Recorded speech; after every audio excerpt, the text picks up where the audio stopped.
My friend Aditya is here with me, and both of us we practice NLP. We both have studied it together, and now we both take NLP sessions.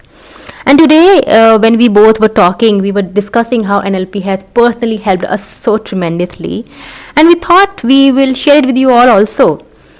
So for me, NLP has been just like extension of yoga. Whatever I learned from a very in-depth knowledge system, I studied that from a very specific mind part of it through NLP. So for me, it's just an extension of yoga. Every time when people ask me that, you've been a yoga teacher, you've been an entrepreneur, now why NLP? I say, why not? Yes. What do you think? Yeah. So, thank you for this first of all. And for me, NLP, I was not at all aware of this concept NLP. To be sure, my sister is a psychologist. She has studied psychology systematically. Okay, but I was not aware of this concept. As a freelancer, freelance skill trainer, I travel all across South India and I will be teaching skills, especially soft skills.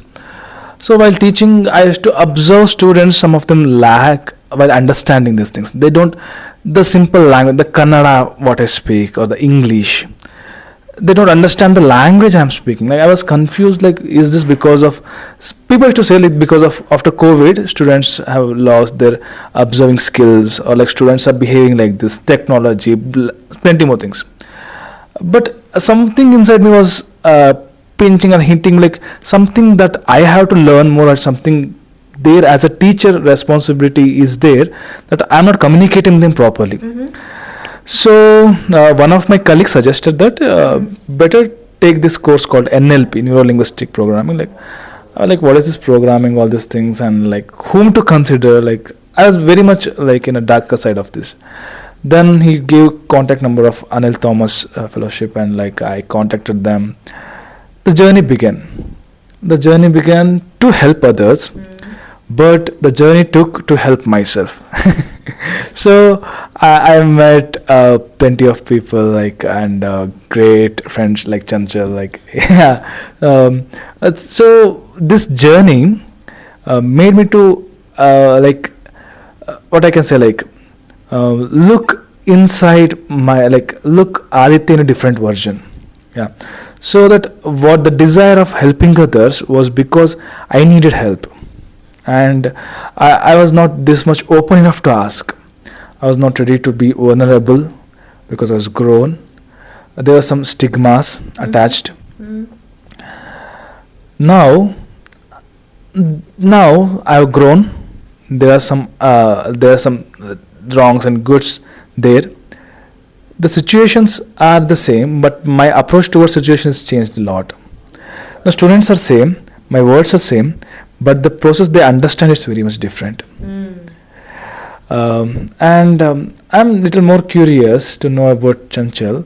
You are not part of this teaching and training. I want to know more about how do you approach people and how do you work this? I believe I don't work it at all. Yeah, I don't take myself so seriously when I'm doing any of these sessions. I'm as vulnerable as the person who's sitting in front of me. And although it may look like that there's a complete detachment with the person, but I feel like I'm part of that person. So I don't really have to do much. It comes from a very deep human connection. It comes from the fact that we're all connected. And when you feel so connected with somebody, then the process, it kind of falls into the place because you are not trying to fit anyone into a box. Beautiful.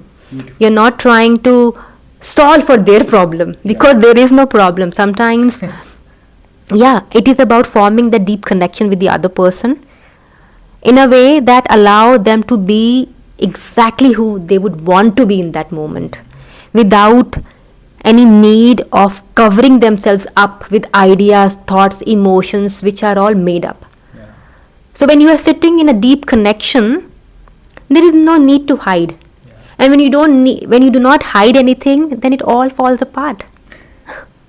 And I guess that's that. So just to answer you, no, I'm not trying to do anything. I'm just sitting there, forming a deep connection with the other person. And in that moment, whatever they would want to be, whatever they want to be, they can be. Beautiful. Beautiful. Yeah.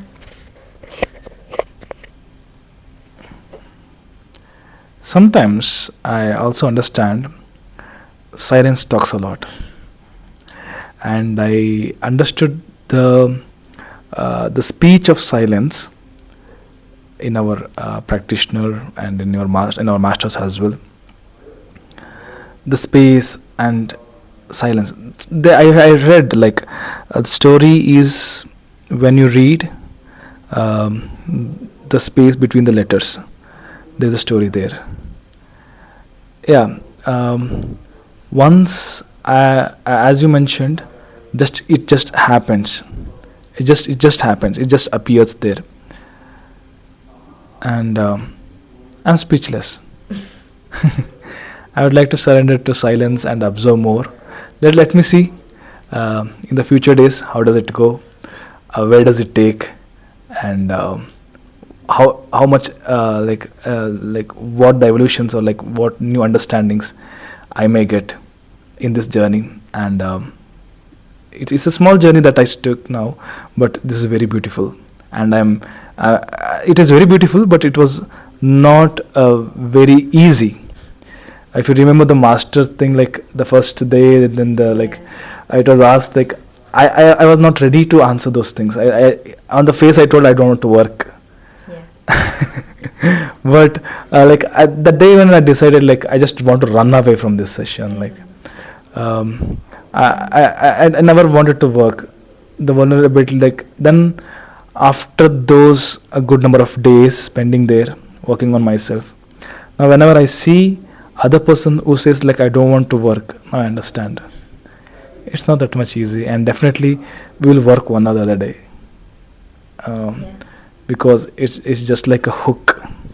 It will bring us back. Yeah.